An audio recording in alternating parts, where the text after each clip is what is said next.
In our pre-travel team preparation meetings, we have talked about the emotional characteristics of a good short-term team member. We've talked about the spiritual characteristics of a short-term team member.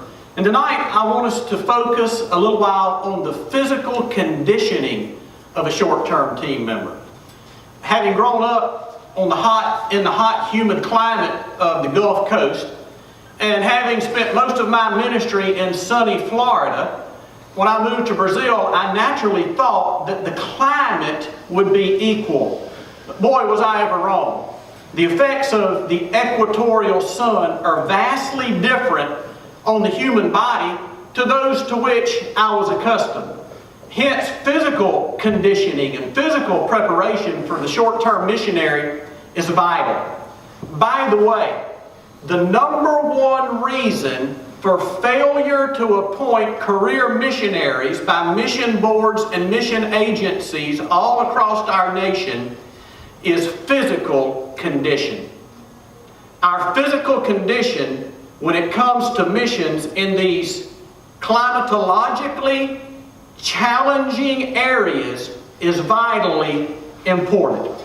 Mission students commonly study what's known as missional ecology. And that's just a fancy way for talking about the effects that climate has on culture and upon how we minister within said culture.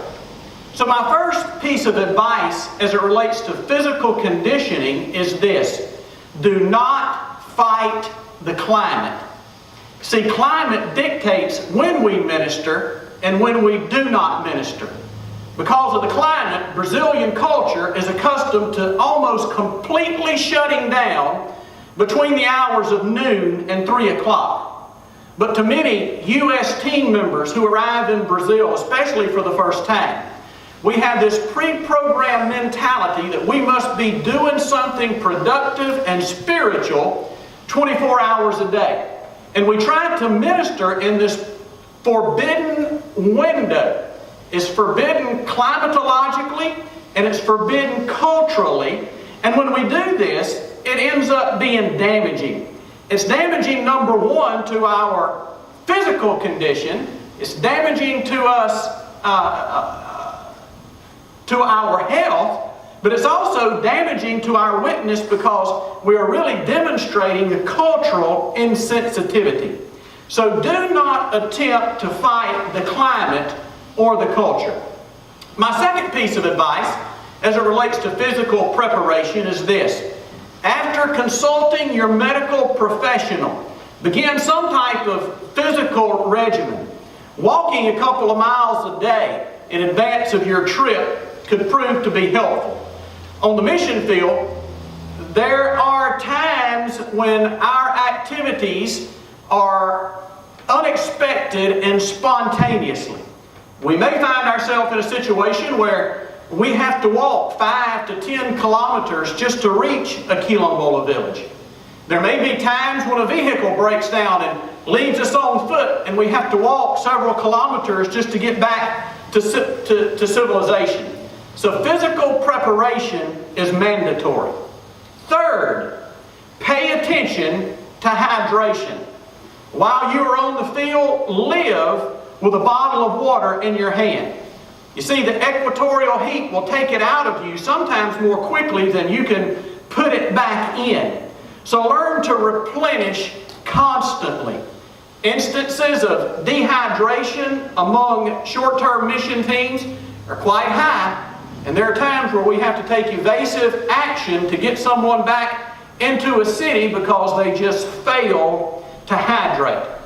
Today, experts are telling us that it's not sufficient to simply hydrate during physical exertion, but you must begin to hydrate sometimes 2 days in advance of whatever exercise you'll be participating in.